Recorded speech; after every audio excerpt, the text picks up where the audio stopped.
Assalamualaikum warahmatullahi wabarakatuh. Hai semuanya, perkenalkan nama saya Silvi Rahmawati Dewi dari kelas Manajemen J, Fakultas Ekonomi, Prodi Manajemen dari Universitas Swadaya Gunung Jati, Cirebon. Nah, tonton terus videonya sampai habis ya. Nah, ini dia nih tempat observasi perusahaan yang mau saya lakukan untuk memenuhi ujian akhir semester. Yuk langsung aja kita masuk. Sebelumnya Bapak kedatangan saya di sini, saya ingin melakukan wawancara dengan Bapak. Apakah Bapak bersedia untuk saya wawancarai? Iya, bersedia. Bagaimana sejarah perusahaan Bapak? Bagaimana sejarah perusahaan berdirinya ya? Awalnya informasi. Ya, awal kita di sini kan menjual produk-produk Indonesia. Pertama yang berhubungan kan yang bahan hutan, bahan kayu dan rambut bahan aluminium. Nah, seiring penjualan kita mendapatkan relasi-relasi dengan pemilik. Oke, kita memutuskan untuk berjalan sendiri karena kebetulan kan juga dari perusahaan yang sebelumnya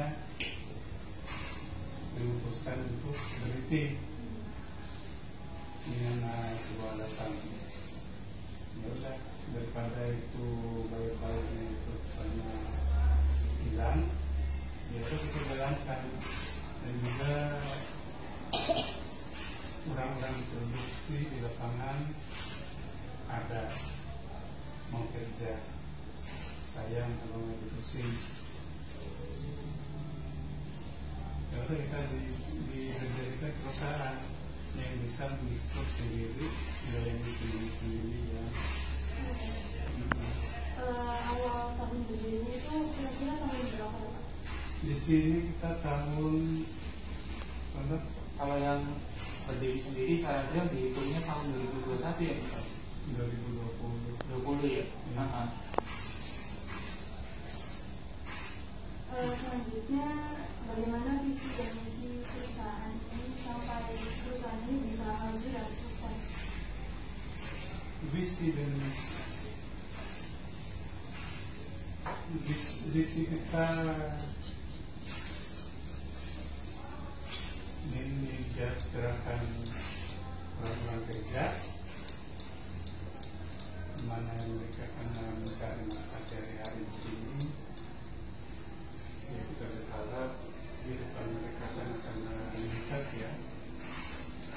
Dan juga visinya juga untuk tetap akan melayani pembeli-pembeli di product development and research, di pertimbangan pengembangan produk.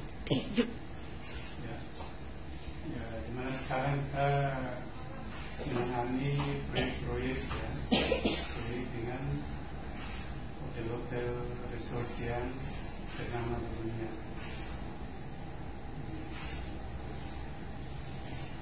Jadi itu visi.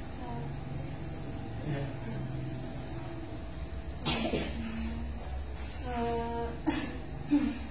Produk apa saja yang dijual di perusahaan? Kita menjual lebih ke product development. Produk misalnya kursi kita akan desain dulu, dan kita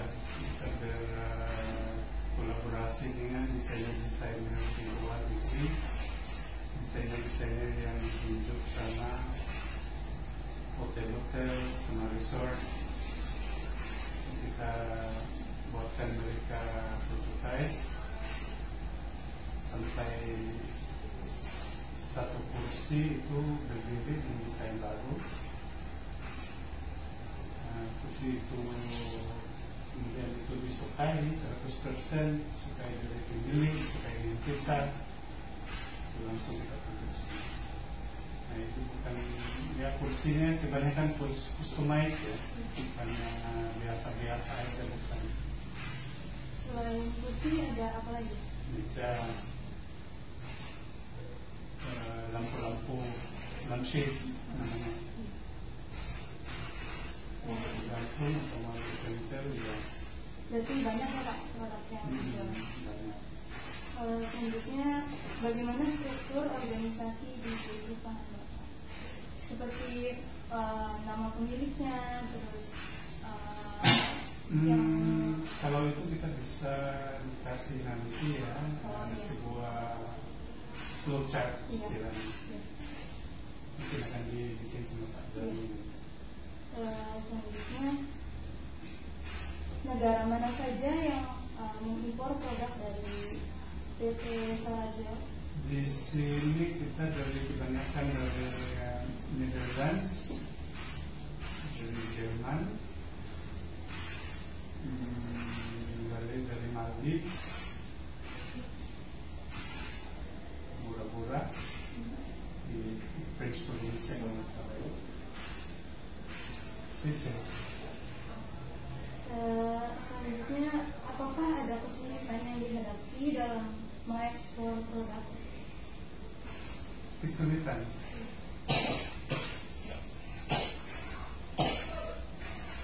Iya, kesulitan sih terus terang ada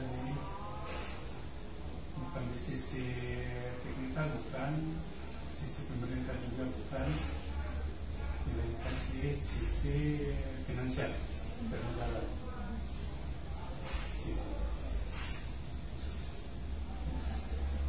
Selanjutnya, bagaimana proses distribusi hingga sampai ke tangan konsumen? Kalau yang retail itu melalui satu toko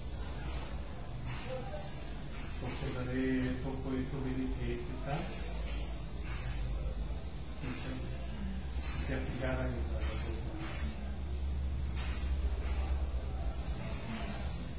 Bagaimana strategi pemasaran dari PT Sarazel?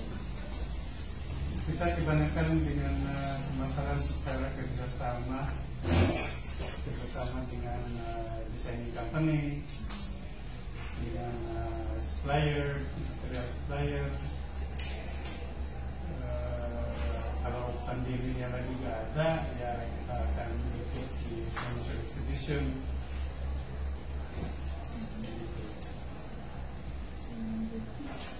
Media apa saja yang biasanya digunakan untuk mengenalkan produk PT Sarazel kepada konsumen? Kayak media promosi apa saja yang digunakan? Media promosi barangnya sendiri, kita kirimkan sampel, itu mereka suka dengan sampel, mereka akan pesan. Barangkali ada sosial medianya PT Sarazel atau belum ada untuk saat ini? Sampai saat ini perkembangan untuk di internet kita belum ada ya. Media sosial, Facebook, Instagram itu masih dalam development. Bagaimana cara mengatasi keluhan dari pelanggan? Mengatasi keluhan dari pelanggan.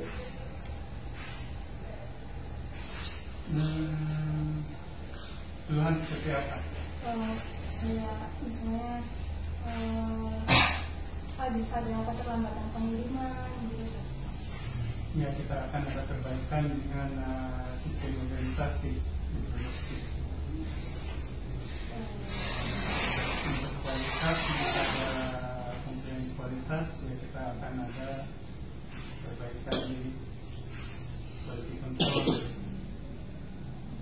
Apakah di saat pandemi saat ini mempengaruhi bisnis Bapak? Tidak. Keunggulan apa yang perusahaan Bapak miliki dibanding kompetitor sejenis? Kualitas produk, inovasi yang tinggi, servis kepada pembeli, dan servis kepada pekerja. Selanjutnya, apa yang dimiliki pesaing tetapi bisnis Bapak belum memiliki? Mereka memiliki kendaraan yang cukup banyak. Ya, sebetulnya ada tidak faktor yang menghambat perusahaan dalam meraih target yang sudah ditentukan? Ada kelangkaan bahan baku. Ya. Kalau bahan baku ada kendala, ya otomatis kita akan ada kendala juga. Selain itu berarti ada ya Pak? Ya. Selanjutnya, apakah ada inovasi atau strategi baru untuk kedepannya? Sampai saat ini kita berkoordinasi dengan pembeli kita ya, apa aja gitu yang pergerakan kita untuk ke depan, strategi kita bagaimana ke depan. Karena ya selama ini pabrik yang kita kelola di sini, kalau dari istilahnya diserahkan ke pembeli, ya pabrik ini menjadi milik kalian. Di sini silakan kita mencoba ambil istilah. Yang terakhir, apa saja faktor yang membahayakan bisnis Bapak? Faktor membahayakan. Seperti persaingan atau Persaingan sih tidak membahayakan sama sekali. Yang membahayakan adalah apa ya? Saya rasa tergantung relatif.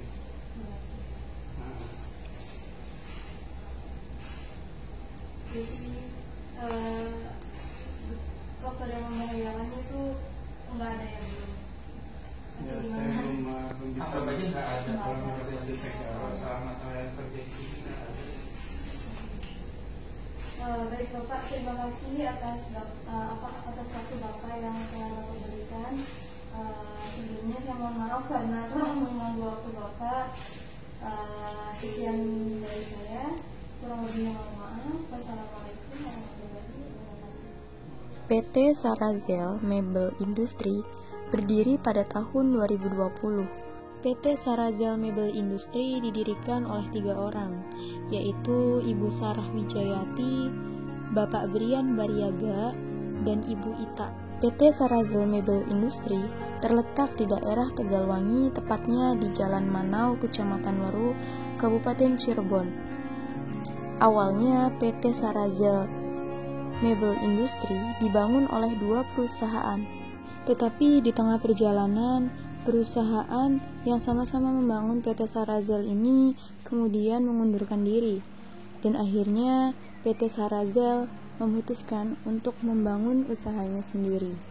Perusahaan ini bergerak di bidang produksi rotan mebel yang memproduksi berbagai macam produk berbahan dasar rotan.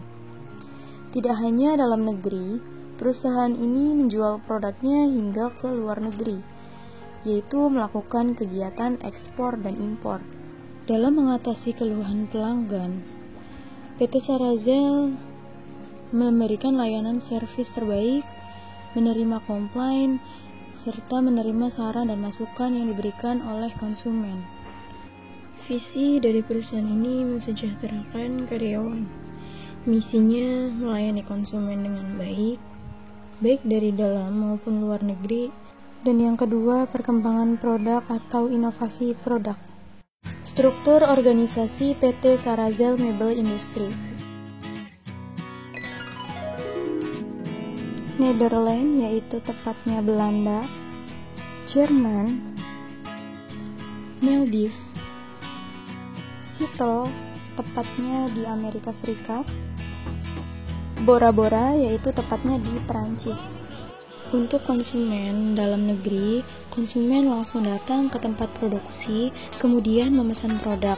Setelah produk dipesan, lalu perusahaan mencatat pesanan. kemudian akan diproduksi oleh para karyawan. Setelah selesai, barang akan dikirim sesuai waktu yang telah ditentukan.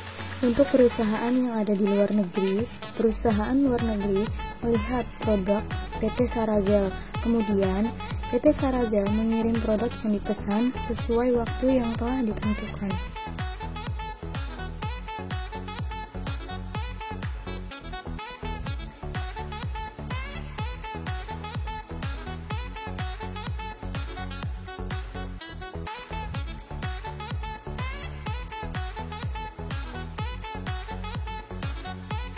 Sebelum masuk ke strategi pemasaran dan analisis SWOT PT Sarazel Mebel Industri, mari kita bahas apa itu strategi pemasaran dan analisis SWOT.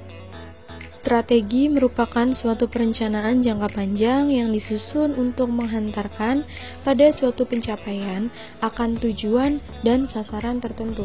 Pemasaran dimulai dengan pemenuhan kebutuhan manusia yang kemudian bertumbuh menjadi keinginan manusia.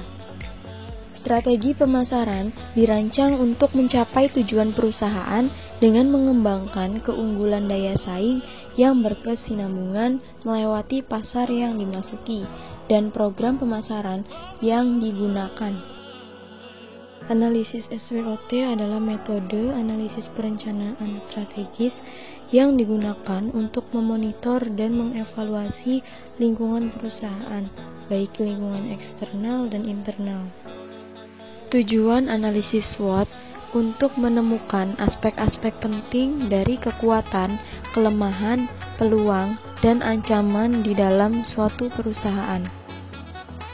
Manfaat dari analisis SWOT sebagai strategi penentu masa depan keberlangsungan sebuah bisnis, dan untuk menetapkan prioritas mana saja yang harus didahulukan oleh perusahaan. Analisis SWOT dan strategi pemasaran PT Sarazel Mebel Industri. Yang pertama, strength. Dalam hal kekuatan, perusahaan ini memiliki visi dan misi yang baik. Perusahaan ini sangat mengedepankan kesejahteraan konsumen dan karyawan, serta fokus pada pengembangan produk yang dihasilkan. Weakness atau kelemahan. Meskipun perusahaan ini memiliki jenis produk yang beragam, sebenarnya perusahaan juga membutuhkan finansial yang besar. Opportunity atau peluang. Perusahaan ini memiliki peluang yang besar untuk mendapatkan banyak sekali pelanggan karena karyawan yang berkualitas dan pelayanan yang sangat baik, sehingga konsumen tidak akan kecewa dengan hasil yang didapatkan. Yang terakhir adalah threat atau ancaman. Menurut perusahaan, tidak terdapat ancaman yang signifikan untuk perusahaan karena perusahaan sudah dikembangkan dengan matang dan terstruktur agar dapat lebih baik dari para pesaingnya, sehingga tidak terdapat ancaman dari pesaing untuk perusahaan. Strategi pemasaran yang digunakan oleh perusahaan ini yaitu bekerja sama dengan desain luar negeri dan dengan penyalur material. Nah, selanjutnya kesimpulan dari video yang telah saya bahas tadi. Nah, kesimpulannya, PT Sarazel Mebel Industri telah mampu bersaing sampai ke negara luar. Tentunya hal tersebut bukanlah hal yang mudah. Ada banyak tantangan serta rintangan yang dihadapi oleh pemilik maupun karyawan yang ada di dalamnya, sehingga perusahaan bisa sukses sampai ke kancah internasional. PT Sarazel sudah menerapkan berbagai strategi kolaborasi pemasaran, yaitu strategi pemasaran yang dilakukan dengan bekerja sama dengan perusahaan desain luar negeri dan dengan penyalur material. Dengan diterapkannya strategi tersebut, terdapat analisis SWOT yang perlu dianalisis oleh PT Sarazel, seperti kekuatan, kelemahan, kesempatan, dan ancaman yang datang dari luar, seperti pesaing yang dapat mempengaruhi kemajuan PT Sarazel. Namun, PT Sarazel ini memiliki kualitas yang sangat baik, sehingga konsumen tidak akan kecewa dengan hasil yang telah diberikan. Selanjutnya, saran dari saya, PT Sarazel harus terus mengembangkan inovasi dan kreativitas. Caranya dengan membuat aplikasi yang bisa mempermudah konsumen untuk mendapatkan produk dari PT Sarazel Mebel Industri. Konsumen bisa mengakses aplikasi tersebut, baik konsumen untuk dalam negeri maupun luar negeri, agar lebih mudah dalam menerima atau mendapatkan produk dari PT Sarazel Mebel Industri. Nah, selanjutnya saran yang kedua, melakukan media promosi atau melakukan promosi yang gencar, baik itu secara langsung maupun tidak langsung. Yang secara tidak langsung dapat dilakukan melalui media sosial seperti Instagram, Twitter, Facebook, dan platform digital lainnya. Cara ini banyak digunakan oleh pembisnis pemula karena mereka berpikir bahwa media digital atau di era digital seperti ini, masyarakat banyak yang menggunakan media sosial. Jadi, jika PT Sarazel Mebel Industri memanfaatkan media sosial sebagai promosi, maka konsumen akan bertambah dan lebih mengenal lagi produk dari PT Sarazel Mebel Industri. Ini dia produk dan beberapa barang yang dijual oleh PT Sarazel Mebel Industri.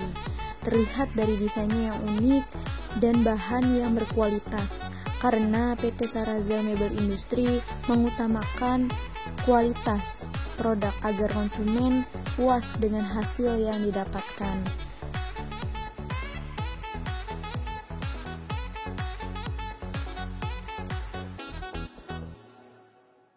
Dari saya, kurang lebihnya mohon maaf. Semoga video ini dapat bermanfaat untuk kita semua. Wassalamualaikum warahmatullahi wabarakatuh.